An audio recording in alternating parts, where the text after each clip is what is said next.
ಬೆಂಗಳೂರಿನ HSR layout ಸೆನ್ police ಠಾಣೆಯ ಪೊಲೀಸರ ಕರ್ಮಕಾಂಡದ ಬಗ್ಗೆ ನಿನ್ನೆ ಸುವರ್ಣ ನ್ಯೂಸ್ ವಿಸ್ತೃತವಾದಂಥ ವರದಿಯನ್ನು ಪ್ರಸಾರ ಮಾಡಿತು.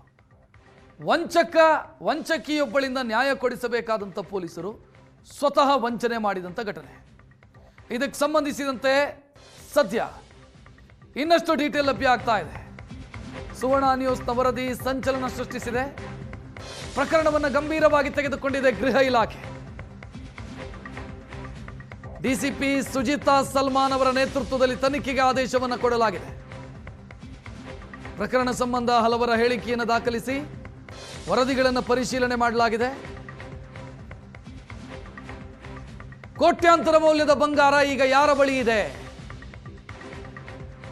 ಅಂತ ತನಿಖೆ ಮುಂದುವರೆದಿದೆ. ಸೆನ್ ಪೊಲೀಸ್ ಠಾಣೆಯ ಹಲವು ಮಂದಿ ಸಿಬ್ಬಂದಿಯನ್ನು ವಿಚಾರಣೆಗೊಳಪಡಿಸಲಾಗಿದೆ. ಇನ್ನೆರಡು ದಿನದಲ್ಲಿ ತನಿಖಾ ವರದಿ ಕೈ ಸೇರ್ತಾ ಇದ್ದಂತೆ ಕ್ರಮ ಕೈಗೊಳ್ಳುವಂತ ಸಾಧ್ಯತೆ ಇರು. ಸುವರ್ಣ ನ್ಯೂಸ್ ನಿನ್ನೆ 9 ಗಂಟೆಗೆ ಇದರ ಬಗ್ಗೆ ವಿಸ್ತೃತವಾದಂಥ ವರದಿಯನ್ನು ಪ್ರಸಾರ ಮಾಡಿತ್ತು.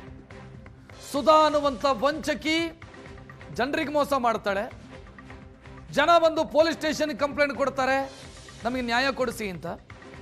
ಸುಧಾ ಯಾರ್ಯಾರಿಂದ ದುಡ್ಡು ತೆಗೆದುಕೊಂಡಿದ್ಲೋ, ಯಾರ್ಯಾರಿಂದ ದುಡ್ಡು ತೆಗೆದುಕೊಂಡು ಚಿನ್ನ ತೆಗೆದುಕೊಂಡು ಅಡ ಇಟ್ಟಿದ್ಲು, ಆ ಚಿನ್ನವನ್ನು ಪೊಲೀಸರು ವಶಪಡಿಸಿಕೊಳ್ತಾರೆ.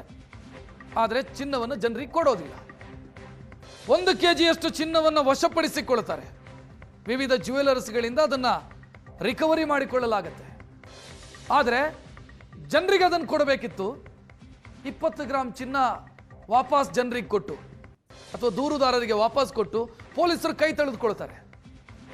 ಉಳಿದ 980 ಗ್ರಾಂನಷ್ಟು ಚಿನ್ನ, ಒಂದು ಅಂದಾಜು ಅದಕ್ಕಿಂತಲೂ ಜಾಸ್ತಿ ಇದೆ ಅಂತ ಮಾಹಿತಿ ಇದೆ. 980 ಗ್ರಾಮ್ ಅಂತಲೇ ಅನ್ಕೊಳ್ಳೋಣ. 980 ಗ್ರಾಂನಷ್ಟು ಚಿನ್ನ, ಲಕ್ಷ ದುಡ್ಡು, ಕೋಟಿಗಟ್ಟಲೆ ದುಡ್ಡು, 5-6 ಕೋಟಿ ವ್ಯವಹಾರ ಆಗಿದೆ ಅನ್ನುವಂಥ ಮಾಹಿತಿ ಇದೆ. ನೂರಾರು ಜನರಿಗೆ ವಂಚಿಸಿದ್ದಾಳೆ ಈ ಸುಧಾ ಅಂತ. ಎಲ್ಲಿ ಹೋಯಿತು ದುಡ್ಡು? ಚಿನ್ನ ಏನಾಯಿತು? ಹರೀಶ್ ರೆಡ್ಡಿ ಅಂತ ಪೊಲೀಸ್ ಇನ್ಸ್ಪೆಕ್ಟರ್ ಆ ಸಂದರ್ಭದಲ್ಲಿ ಇದ್ದಿದ್ದು. ಹರೀಶ್ ರೆಡ್ಡಿಯ ಸಂಬಂಧಿ ಪ್ರಕಾಶ್ ರೆಡ್ಡಿ. ಈ ಪ್ರಕಾಶ್ ರೆಡ್ಡಿ ಯಾಕೆ ಇದರಲ್ಲಿ ಆಸಕ್ತಿ ತೋರಿಸಿದ್ದ? ಜ್ಯುವೆಲರ್ಸ್ಗೆ ಹೋಗಿ ಚಿನ್ನವನ್ನು ರಿಕವರಿ ಮಾಡುವಾಗ ಆತ ಯಾಕಿದ್ದ? ಆತ ಯಾರು? ಸ್ಟೇಷನ್ನಲ್ಲಿ ವ್ಯವಹಾರವನ್ನು ಮಾಡೋದಕ್ಕೆ 3ನೇ ವ್ಯಕ್ತಿ ಹೆಂಗ್ ಸಾಧ್ಯ? ಇದೆಲ್ಲ ಪ್ರಶ್ನೆಗಳಿದ್ದಾವೆ. ಈಗ ಗೃಹ ಇಲಾಖೆ ಇದನ್ನ ಸೀರಿಯಸ್ ಆಗಿ ತೆಗೆದುಕೊಂಡಿದೆ. ತನಿಖೆ ನಡೆಸೋದಕ್ಕೆ ಸೂಚನೆಯನ್ನು ಸ್ವತಃ ಹೋಮ್ ಮಿನಿಸ್ಟರ್ ಕೊಟ್ಟಿದ್ದಾರೆ. ಗೃಹ ಸಚಿವ ಡಾಕ್ಟರ್ ಜಿ ಪರಮೇಶ್ವರ್.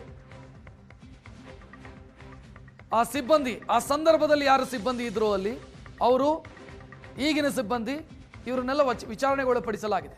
ಏನಾಯ್ತು ಚಿನ್ನ, ಏನಾಯ್ತು ದುಡ್ಡು, ಸದ್ಯ ಹುಡುಕ್ತಾ ಇದ್ದಾರೆ.